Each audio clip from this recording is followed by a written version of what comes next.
안녕하세요. 지식소매점입니다. 스위스 심리학자인 피아제는 아이들은 4가지 단계를 통하여 정신이 발달된다는 이론을 제시하였습니다. 이것이 인지발달 이론입니다. 여기서 인지란 뇌에 저장된 정보나 기억을 적절히 활용할 수 있는 능력을 말하게 됩니다.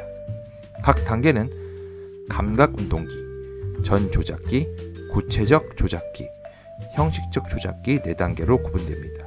각 단계는 전 단계의 심리적 구조가 통합되어 단계가 높아질수록 복잡성은 증가됩니다. 첫 번째는 감각운동기로 0세에서 2세가 해당합니다. 이 기간 동안 발생하는 인지발달은 비교적 짧은 기간에 걸쳐 발생하며 상당한 성장을 수반합니다. 아이들은 빨고, 잡고, 보고, 듣는 것과 같은 기본적인 행동을 통하여 세상에 대해 배워나갑니다. 또한 아이들은 아이 자신과 사람들은 분리된 존재임을 인지하기 시작합니다.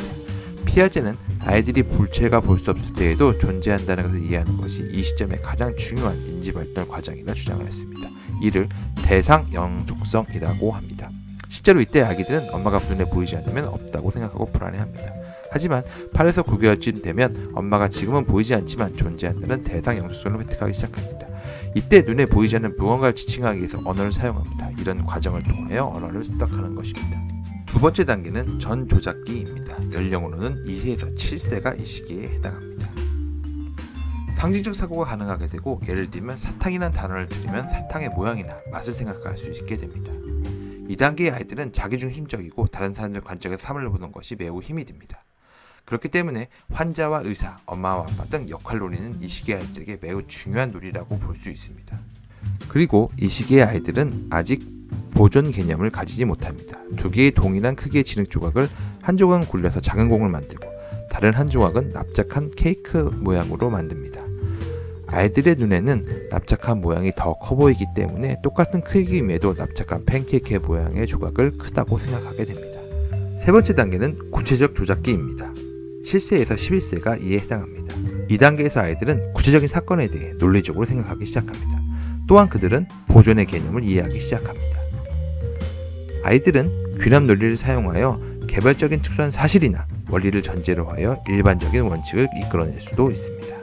이 시기에는 사물 간의 관계를 관찰하고 사물들을 순서화하는 능력도 생깁니다. 자아중심적 사고에서는 벗어나기 시작하고 자신의 관점과 상대방의 관점이 다르다는 것도 이해하기 시작합니다. 그러나 이 단계에 있는 아이들은 추상적이고 가상적인 개념을 이해하는 것이 매우 어렵습니다. 따라서 이 시기에는 XY라는 용어보다는 네모나 가로와 같은 구체적인 기호들을 이용해 미지수의 개념을 가리키는 것이 보다 효과적입니다. 초등학교 저학년 교과서에 유난히 그림이나 사파가 많은 것도 이 때문입니다. 마지막은 형식적 조작기입니다. 11세 이상이 이에 해당합니다. 이 단계에서 청소년은 논리적인 추론을 하고 자유, 정의, 사랑과 같은 추상적인 원리를 이해할 수 있게 됩니다. 또한 사회적, 정치적 문제들에 대해 더 많이 생각하기 시작합니다. 또한 가설을 세우고 검증하는 연역적 논리 능력을 갖게 됩니다. 두 차원의 관계가 어떻게 되는지 이해할 수 있게 되고 미지수의 방정식을 통해 1차 함수 그래프를 그릴 수 있게 됩니다. 이 시점에서 청소년들은 문제에 대한 여러 가지 해결책을 생각할 수 있고 자신들을 둘러싼 세계에 대해 좀 더 논리적으로 생각하게 됩니다.